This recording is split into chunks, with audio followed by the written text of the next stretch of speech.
mai gida horon gida sai oga.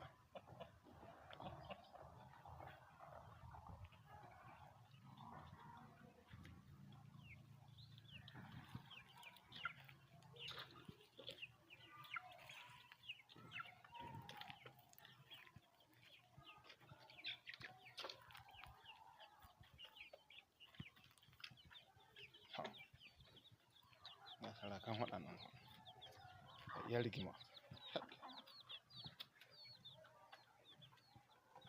ya da kuma yan gabi nan da shukurin kwalliya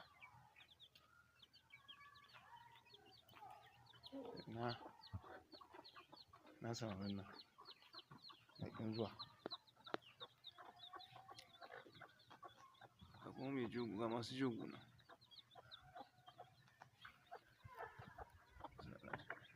ana ci gaba da jogu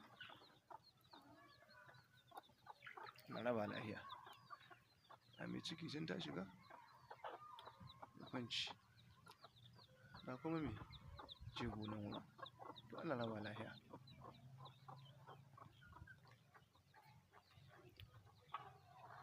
Kun ga fine living farm duk wanda ke so ya ci nama to sai ya yi haƙuri ya shuka nama, in ba haka ba sai ka je ka nemo kuɗinka wani wuri ka zo ka kawo mu sannan mu baka ci nama. Amma da za ka yi dabara kai ma sai ka shuka nama sai ka ci nama arha in ka yi haƙuri. Kun dai gani a gaishe ka oga.